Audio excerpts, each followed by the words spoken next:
Hello, everyone. Welcome back to episode 9 of Sundries podcast. We're back with another podcast after a hiatus. I think we needed this time to recover from the World Cup finals, and it was very disappointing as an Indian cricket fan. It was very disappointing night, and everybody um, had a lot of dejection and heartbreak. But I would also like to say that the team deserves nothing but love because they have given us a lot of pride and joy uh, uh, with the cricket that they played in the World Cup over 1.5 months. That was some of the best cricket I've seen India playing uh, in the recent history. So I hope everybody has only love and pride in their minds and hearts for the team. And I hope Dave can agree with me too because of the way that they played. Yeah, 100%. Hello, Yeah. everyone. So Yes. we're back with another episode. We're going to talk about the India versus Australia, the recently concluded India versus Australia T20 series, um, the five-match T20 series, which India won 4-1. That's what we're going to talk about for this episode, a very short episode. Yeah, so let's get started. Hmm. As we all know, India won this series 4-1. And after after disappointing final for Indian team, at least, this series was, I don't know, people are calling it as a revenge series, but I definitely don't think so because there's nothing you can do to take revenge for World Cup final. But it was good to see some new faces from both teams, and Surya was given an opportunity to lead. I I don't personally I don't think he was tested enough. What do you think of it? Yeah, I think Considering the power of Australian team, like most of their senior players left. You know. even the Australian team had a lot of young players. Uh, the way we should look at these Yes. games is, I think this must be rehearsal for the the bigger picture, the T20 World Cup, which is coming in 2024. I think they want to give opportunity to new players to see what team combination we could go with in that big tournament. I think both India and Australia came in with this mindset.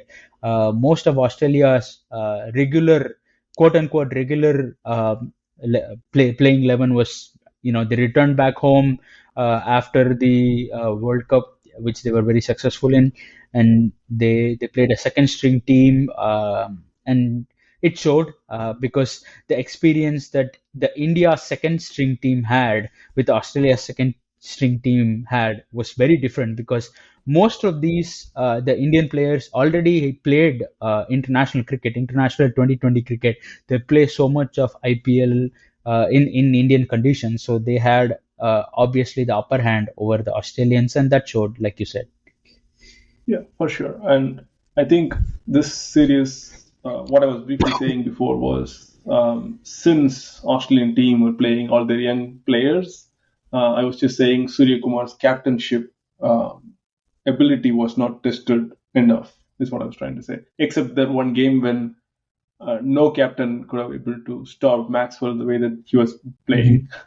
But apart from that, the bats every batsman, including Surya, was scoring run for fun throughout the series. So it made it easy to captain the team.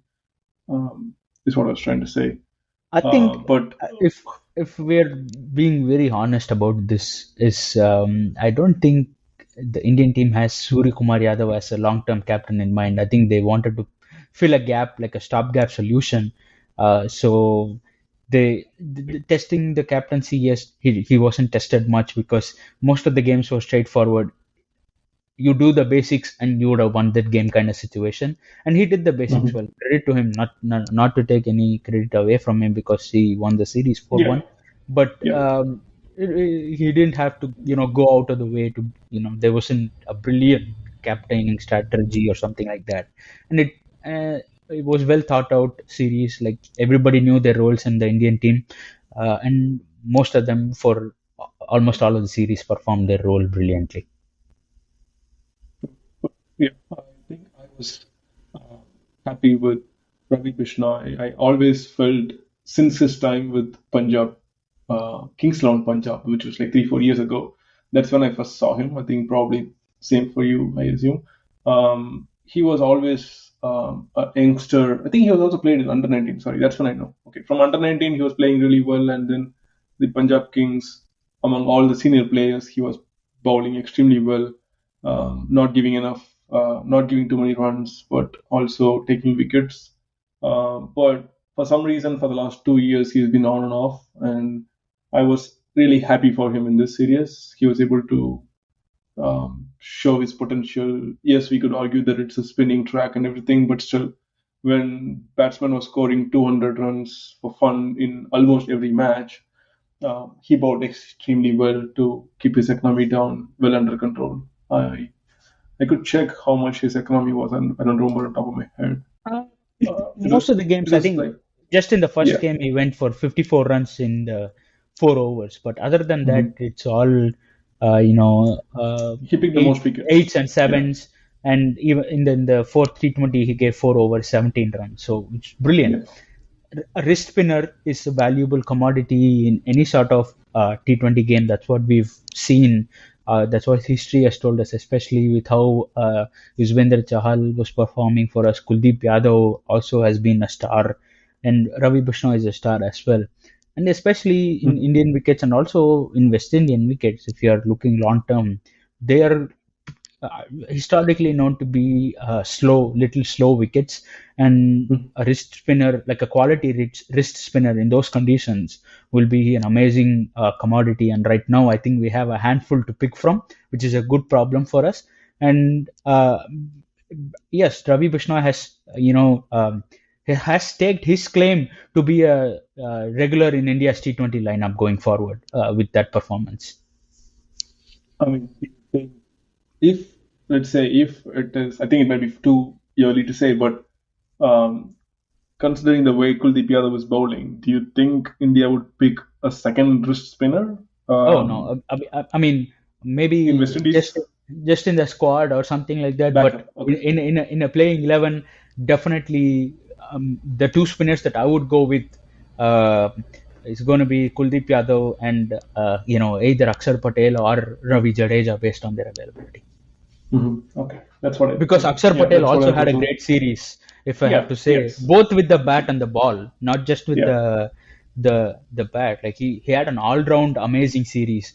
He had some handy runs, in the lower down the order, and Mhm. also bowled very economically, picking up wickets at crucial times. So it's going to be a selection headache, which is a good thing to have. A problem of plenty is never a bad thing to have, uh, in my opinion. Think if there's a problem of plenty, the only problem the selectors will have will be on Twitter. So, Yeah, but yeah, apart from that, I think it should be fine. Like I think we'll be in a situation where okay, whoever you pick, it depends on how they're going to play at that time that day. that's true. Because there is Especially in a no, T20 there's game, not, right? yeah, there's not that much difference in skill set. Is what we're trying to Yeah, say. yeah, and all of them have enough experience. I think we can talk detailed about another player. I think we'll be talking about this player for a while now, for a while Mhm. in the future, because that's how good he's performing. Rinku Singh, I have to talk about him. Yeah, he's from that. I think recent interview or somewhere he said from the over where he's hit 5 sixes, Yeah, things have changed for him, and it's changed for good. And it is really good to see that he is continue his form for over 1.5 years now, almost 2 years. it's a good thing, and So that's he's very good to continuing it see. in the international arena as well. It's Exactly. not That just the was not IPL. expected. Yeah, Yeah. I did not expect it personally, you should say. I mean, I saw him playing well for KKR. I thought, okay, that's really good. Probably in a couple of years, maybe 3 years, he might do well in international, but I wasn't expecting him to go big from game one. I think um, so far in almost every game, he's either going big or like if he's coming in with just 2 hours or 3 hours, he's just slogging and to get the run rate up and then losing his wicket. Otherwise, if he's coming in with 5-10 overs to spare, he's staying there till the end and taking the score really high. That's very Yeah, good to see. Even in current South African series, which we'll talk about maybe in the next yeah. episode. But yeah, I think it was a good series overall. Beating Australia, any Australian team is not an easy feat. Easy thing to do. Yeah. Yeah, congratulations to the team. I think it's a good series overall for us. I think some of the Indian fans would have gotten some closure by beating Australia like that after the final loss. But like you said, it's I nothing think it's can both of nothing us can are. equal that. Yeah, yeah. I think I felt like this is more like after losing 2003 World Cup final, we playing EA cricket to beat Australia on 23 Exactly. game. That's This is that's very that's similar to that that that. I wish I So had access to EA cricket the day of the finals. I would have gone on easy mode and smashed Australia for like 750 overs. yeah, But it's okay. I mean, if you're being very fair, I think on they that played day they really were the well, better side. and yeah, And I think their fielding was yeah, literally outstanding. yeah. So I think on Uh, that day, whatever decision that they made, uh, beat with the toss or with the yeah, the batting and the bowling changes or whatever they everything made, worked for them, and of course, credit goes to their skill yeah, set. No one yeah, questioned their skill set. yeah, they were just superior on that day, and yeah, it's unfortunate. I think it still hurts. It will hurt for a while. All right. But we promised you guys we are going to talk about Yeah. Australia India T20 series. So if we come Sorry, back to that, it was a if we start talking about the World Cup, this episode will become about the World Cup. So that's yeah, better. Yeah, yeah. So it was a happy ending for the T20 World Cup series for India. Not T20 World Cup, yeah, T20 just the T20 series. series. Yeah, T20 series for India, and we don't have that many T20s before our World Cup, but we'll talk about that Yeah, probably in future. Um, but good so is there success. anything you would like to add? I think No, I think it's a good, successful series. I think we found a lot of new talents and also established, some of the regulars in our T20 squad. Who yeah, will be regulars in the T20 squad moving forward. So it was a good series for the players who played it, and of course they were going into a different challenge. With the T20 series overseas in South Africa, the different yeah, conditions. So this would have been a good confidence booster for them going into that series, and that's going to be the topic for our next episode. yeah. I think one last thing before I wrap up. I was really happy to see both the openers, Jaiswal and Gaikwad, played really well. Both of them considered as youngsters and future of Indian cricket, especially the opening. It's good to see that both of them grabbed their opportunity very well, and the way that Jaiswal was smashing from ball one, like exactly what he did for Rajasthan last year in IPL. It was very good to see that he could do that in international as well. It may not come off every day, but when it comes off, it is really good for the team. But yeah, thank you everyone for joining us in this episode. We are hoping to bring you guys more episodes more regularly from now on. Looking forward to catch up with you in the next show. Thank you. All right, bye bye.